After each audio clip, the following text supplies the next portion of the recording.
सुनो प्रिय, तुम बहुत सुंदर हो और तुम मुझे बहुत पसंद आई। क्या तुम मुझसे शादी करोगी?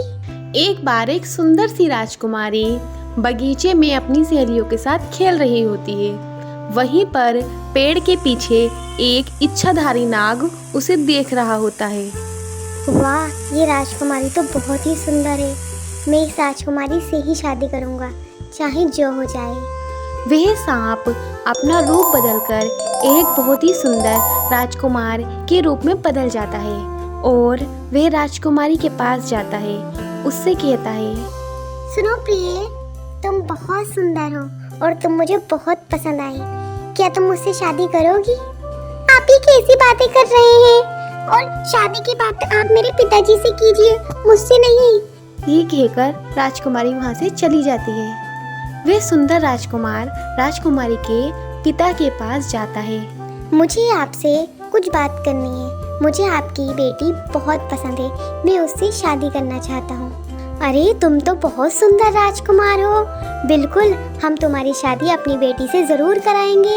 ये कहकर वह राजा अपनी बेटी की शादी उस इच्छाधारी सांप से कर देता है। रात का समय हो जाता है। राजकुमारी अपने कमरे में राजकुमार का इंतजार कर रही होती है। वहीं राजकुमार सोच रहा होता है, 12 बजने वाले हैं, मैं कैसे राजकुमारी के पास जाऊं?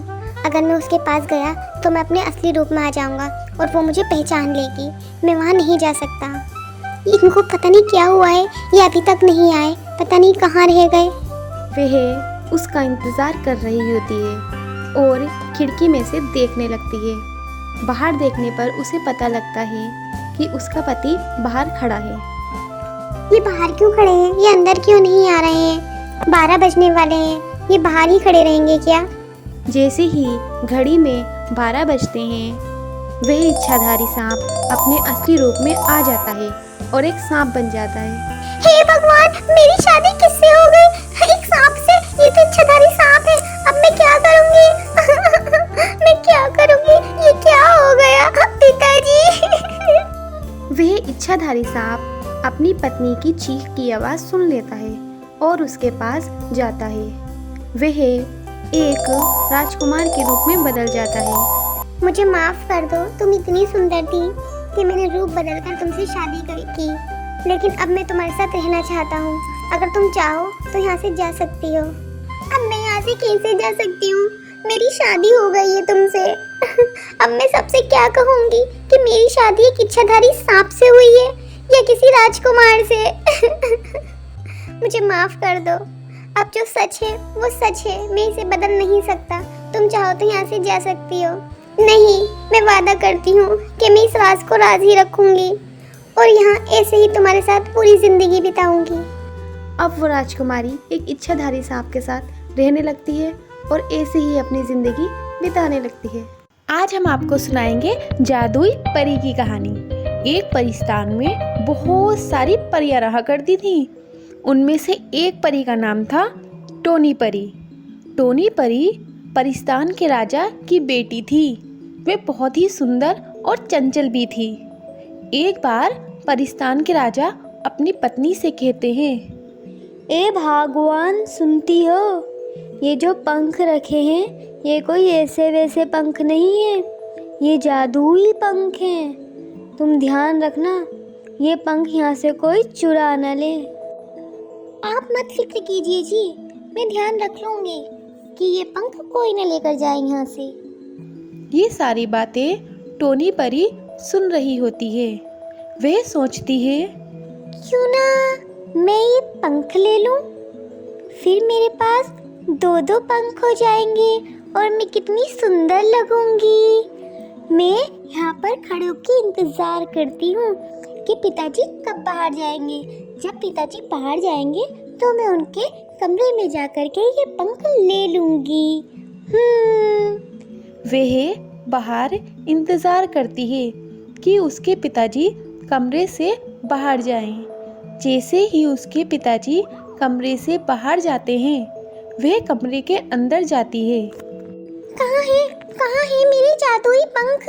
ओ, कहाँ है? वो रखे हैं। मैं ये पंख ले लूं? वैसे भी ये मेरे ही तो पिताजी के हैं। बाद में तो ये मुझे ही मिलेंगे, पर बिना पूछे लेना अच्छी बात है। पर वो मेरे ही पिताजी के तो हैं, मैं इन्हें ले लेती हूँ। वह पंख उठा लेती है और पंख लेकर चली जाती है। जब परिस्तान के राजा को ये बात पता लगती है तो वह सभी परियों को बुलाते हैं और सभी से पूछते हैं, मेरे कमरे में जो पंख रखे थे वो किस परी ने चुराए हैं? सब सच सच बताएंगी। नहीं राजा जी, हमें नहीं पता पंख कहाँ गए और किसने चुराए। हमने पंख नहीं चुराए। टोनी, तुम बताओ, क्या तुमने पंख लिए हैं? पिताजी, मैंने पंख पिताजी मुझे वो पंख बहुत अच्छे लग रहे थे। टोनी, तुमने पंख चुरा लिए? अपने पिताजी के कमरे से तुमने पंख चुरा लिए? कर दीजिए, मुझे माफ कर दीजिए, मैंने वो आपसे बिना पूछे ले लिए। टोनी परी, उसे लेना नहीं चुराना कहते हैं। अगर कोई भी चीज़ तुम किसी से बिना पूछे लेते हो तो वो चोरी होती है, समझी तुम? अब तुम्हें इस चीज़ की सज़ा मिलेगी। पिताजी, पर मैंने वो जानबूझ के, मुझे वो अच्छे लग रहे थे पिताजी। नहीं, अगर तुम्हें अब हम सज़ा नहीं देंगे तो बाकी की परियों को लगेगा कि तुम हमारी बेटी हो, इसलिए हम तुम्हें माफ़ कर रहे हैं। अब तुम्हें अपनी गलती की सज़ा मिलेगी और इस सज़ा को भुगतने के लिए तुम तैयार हो जाओ। नहीं पिताजी, मुझे माफ़ कर दीजिए, मैं आगे से ये सब कुछ नहीं करूँगी, मुझे माफ़ कर दीजिए। हमें कुछ नहीं पता और हमें कुछ नहीं सुनना। अब तुम धरती पर जाओगी और वहीं रहोगी, और जब तक वहीं रहोगी जब तक कि तुम 3 लोगों की मदद ना कर दो, तुम्हें पता चले सही क्या होता है और गलत क्या होता है, उसके बाद ही तुम परिस्तान वापस आओगी। पिताजी, मुझे यहाँ से मत निकालो, अब मुझसे गलती हो गई, मुझे माफ़ कर दो। कुछ ही समय में टोनी धरती पर आ जाती है। पिताजी ने मुझे धरती पर क्यों भेजा? अब मैं किन 3 लोगों की मदद करूँगी? अब मैं क्या करूँगी? मुझे तो भूख भी लग रही है। टोनी परी बहुत परेशान होती है। तभी वह देखती है कि एक घोंसले में एक चिड़िया दिखाई दे रही है। उसके 3 बच्चे हैं और वह बैठी है। नहीं नहीं बच्चों, तुम रो मत, मैं कुछ करती हूँ, मैं लाती हूँ ना तुम्हारे लिए खाना। हे भगवान, मैं खाना कहाँ से लाऊं? कैसे चुप कराऊं अपने बच्चों को? माँ, मुझे भोजन दो ना। माँ, मुझे भूख लग रही है। माँ, मुझे भोजन दो ना। हाँ मेरे बच्चा, मैं जा रही हूँ, मैं भोजन लेकर आती हूँ तुम्हारे लिए। ये कहकर चिड़िया उड़ जाती है। परी यह सब सुन रही होती है। वह जल्दी से एक सेब के पेड़ पर जाती है। वहाँ से कुछ सेब लेकर वह घोंसले में रख आती है। जब चिड़िया वापस आती है तो वह देखती है कि उसके घोंसले में सेब रखे हुए हैं। सेब देखकर वह खुश हो जाती है। हे प्रभु, तेरा धन्यवाद, जिसने मुझे भोजन दिया है। प्रभु, तू उसकी मदद करना, तू भी उसकी सहायता करना जिसने मेरे भूखे बच्चों को खाना खिलाया। परी ये सब दूर से देख रही होती है। अब वह बहुत खुश हो जाती है और आगे बढ़ती है। परी उड़ रही होती है। वह देखती है कि रास्ते में कोई कर रहा है। पानी, कोई तो मुझे पानी पिला दो, मैं मर जाऊंगा। पानी दे दो कोई मुझे। परी ये सब देख रही होती है। परी जल्दी से जादू से पानी लाती है और उसे पिलाती है। वह पानी पीता है और बहुत खुश हो जाता है। तुम हो कौन? तुमने मुझे पानी पिलाया, तुमने मुझ पर दया की। तुम हो कौन? भगवान तुम्हारा हमेशा भला करेगा। मैं टोनी हूँ, टोनी। और आप कौन हैं? मैं सोनू कौवा हूँ। भगवान तुम्हारा भला करे। ये कहकर सोनू कौवा वहाँ से चला जाता है। टोनी परी बहुत खुश हो जाती है। अब तक वह 2 लोगों की मदद कर चुकी थी। अब वह आगे बढ़ती है और उड़ कर वह थक जाती है। वह सोचती है, क्यों ना मैं कहीं बैठ जाऊं, मुझे तो बहुत थकान हो गई है। यह सोचकर वह एक पेड़ के नीचे बैठने के लिए नीचे उतरती है। तभी वह देखती है कि एक बच्चा नदी में डूब रहा है और उसकी माँ ज़ोर ज़ोर से रो रही है। कोई बचाओ मेरे बच्चे को बचाओ, कोई तो बचा लो, मेरा बच्चा डूब रहा है। परी ये सब देखती है।